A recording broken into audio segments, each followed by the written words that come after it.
Cette fois c'est la fin, on se retrouve pour une toute nouvelle vidéo Lego Review aujourd'hui du set 75 449 recommandé pour 6 ans et plus dans la gamme Lego Star Wars avec 116 pièces sorties donc le 1er janvier 2026 au prix public de 19,99 €. On va bien évidemment parler du pack de combat, le siège de Mandalore qui fait évidemment référence à la saison 7 de The Clone Wars et on va tout de suite commencer par les mini-figurines. Ici, vous avez la femme du soldat clone de la 332e Légion d'Ahsoka, un clone qui n'est pas du tout exclusif à ce set. Effectivement, nous l'avons déjà vu dans le Battle Pack de la 332e sortie il y a de ça quelques années, avec donc les trous sur les côtés. Néanmoins, le torse et les jambes sont déjà présents chez Lego depuis 2020 avec les clones de la 501e. Barrière de la figurine, on pourrait s'y méprendre à croire qu'il s'agit d'un clone tout blanc, ça manque peut-être d'un petit peu de détail. On notera évidemment les trous sur le côté du casque et sous le casque justement une tête de clone classique. La figurine est évidemment présente en 2 exemplaires et avec des accessoires différents.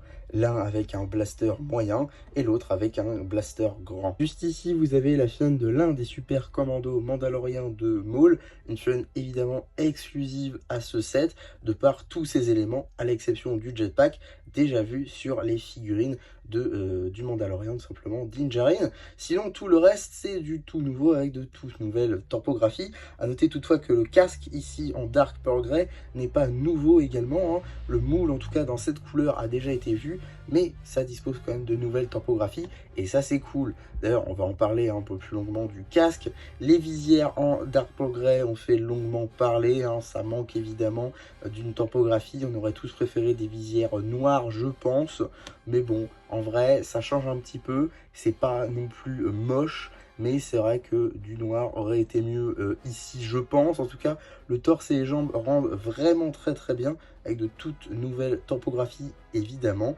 À noter d'ailleurs que toute la figurine est en Dark Pearl Grey, à l'exception des mains, ce qui est un petit peu bizarre. Il y a même des topographies sur le côté du casque et évidemment à l'arrière du torse. Sous le casque, une tête plutôt pas mal pour 2 raisons. Tout d'abord, elle arbore une nouvelle couleur de peau, une nouvelle couleur chez Lego, ce qui est plutôt intéressant.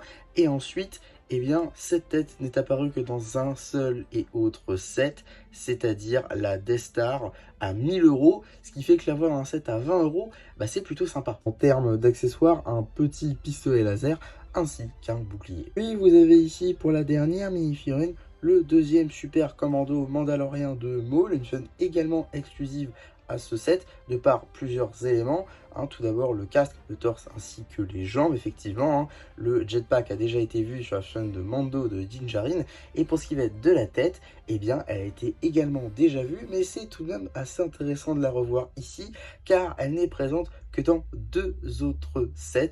Tout d'abord la Death Star ainsi que eh bien, le Gift with Purchase de la Death Star, ce qui fait qu'il fallait débourser minimum 1000 € aussi pour l'avoir.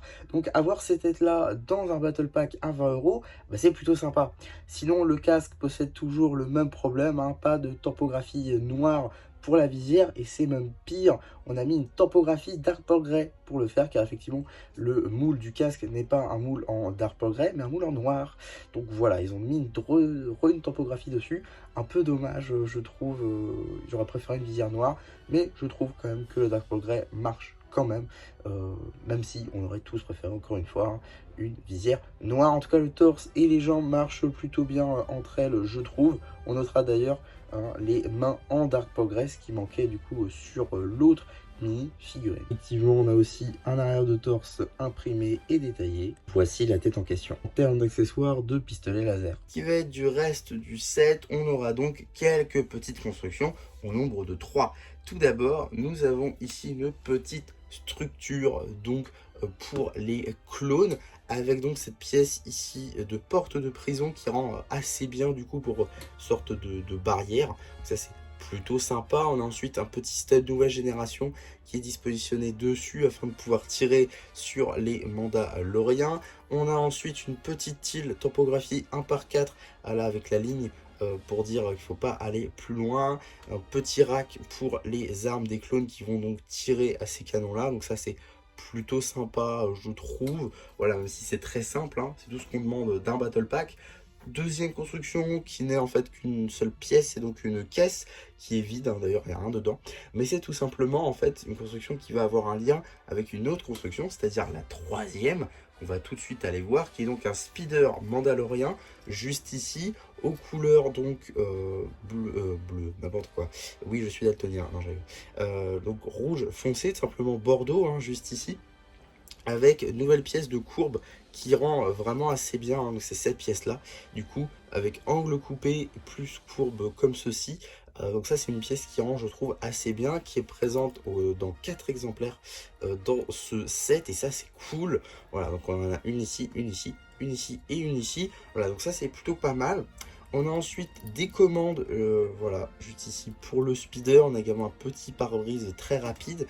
On a également, voilà, une petite tourelle dispositionnée sur le dessus pour le second Mandalorien. On a ensuite les propulseurs représentés par les pièces jaunes transparentes. On a évidemment une place de 3x3 pour faire passer le jetpack de nos Mandaloriens. Cela va de soi. Et donc la fonctionnalité avec la caisse, c'est tout simplement que le speeder peut venir la mettre juste ici à l'avant de celui-ci, voilà, pour l'emporter. Donc ça c'est plutôt sympa comme mécanique, et ça permet de ranger la caisse pour éviter de la perdre lorsque le set est rangé. Donc ça c'est plutôt sympa je trouve.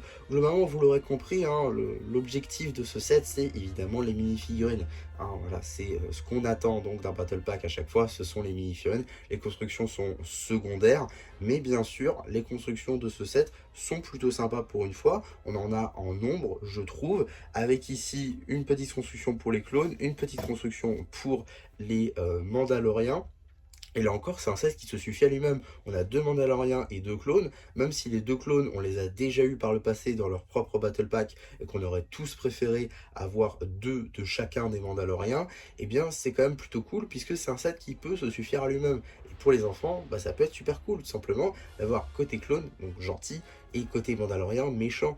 Donc ça c'est plutôt sympa comme set, et on n'est pas obligé d'en acheter un autre Battle Pack pour pouvoir faire la guerre. Voilà, il suffit d'en acheter un pour l'avoir, et ça je trouve ça plutôt sympa. À noter aussi que ce set là est largement trouvable en promo, par exemple à Smith Toys dans un magasin physique, c'est à dire que ça va vous empêcher d'acheter sur internet pour avoir la livraison par exemple. Vous allez pouvoir le choper à 14 €, et ça c'est franchement très bien.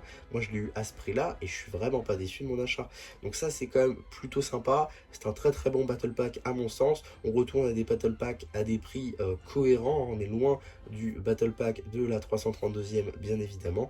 En tout cas voilà pour ce 321e, 327e pardon, on se mélange, 327e Légion, évidemment. En tout cas voilà pour ma review de ce set, j'espère en tout cas que ça vous aura plu.